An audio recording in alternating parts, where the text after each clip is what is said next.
Hello everyone, di sini saya akan menjelaskan tentang sistem ekonomi Indonesia. Berikut penjelasannya.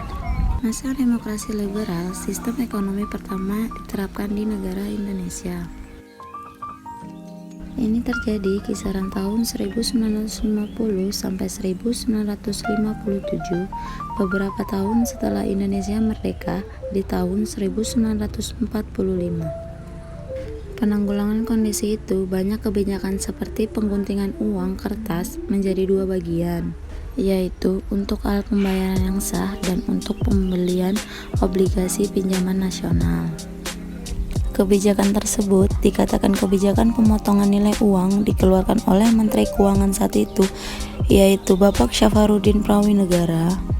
Gerakan ini juga bertujuan untuk melindungi para pengusaha dalam negeri dengan memberikan bantuan berupa kredit dan bimbingan kornet.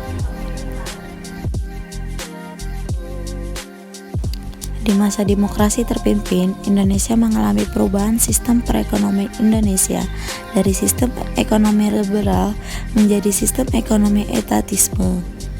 Sistem ekonomi Indonesia etatisme ini dikeluarkan oleh Presiden Insinyur Soekarno pada 5 Juli 1959, di mana kegagalan sistem ekonomi Indonesia liberal membuat para pengusaha pribumi tidak dapat bersaing dengan pengusaha asing seperti pengusaha Cina. Sehingga terbentuknya Dewan Perancangan Nasional pada tanggal 15 Agustus 1959 yang dipimpin oleh Muhammad Yamin Guma untuk mempersiapkan rancangan Undang-Undang Pembangunan Nasional yang berencana. Pada masa itu, terjadi penurunan nilai uang seperti uang kertas 500 menjadi 5 perak dan uang kertas 1000 menjadi 100 perak. Pada masa demokrasi tahun 1967 sampai 1998, tepatnya masa Orde Baru, Bapak Soeharto, di mana mengalami perubahan sistem ekonomi Indonesia menjadi sistem ekonomi campuran. Dalam sistem ekonomi campuran, adanya ikut campur tangan pemerintah dan masyarakat bersama-sama ikut memajukan kegiatan ekonomi. Pemerintah sebagai pengendali ekonomi, sedangkan masyarakat yang menempuh kegiatan produksi, distributor, dan konsumsinya.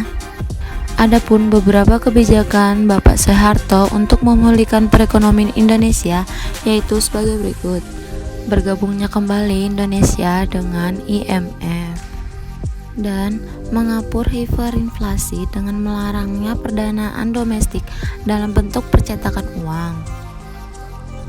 Dan yang terakhir, pembebasan biaya cukai impor dan menanggulangi devaluasi rupiah sehingga dapat meningkatkan nilai ekspor ke luar negeri.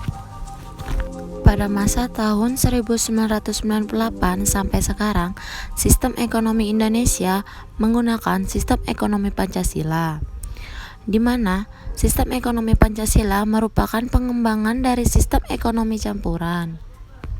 Peranan koperasi merupakan salah satu bentuk dari implementasi sistem ekonomi Pancasila yang mengacu pada pilar ekonomi rakyat yang berdasarkan kekeluargaan.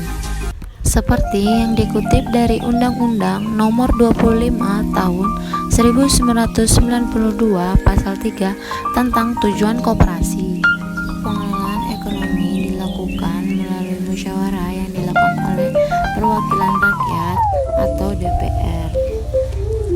Seperti itulah penjelasan mengenai sistem ekonomi apa saja yang dilakukan oleh bangsa Indonesia. Sekian dan terima kasih.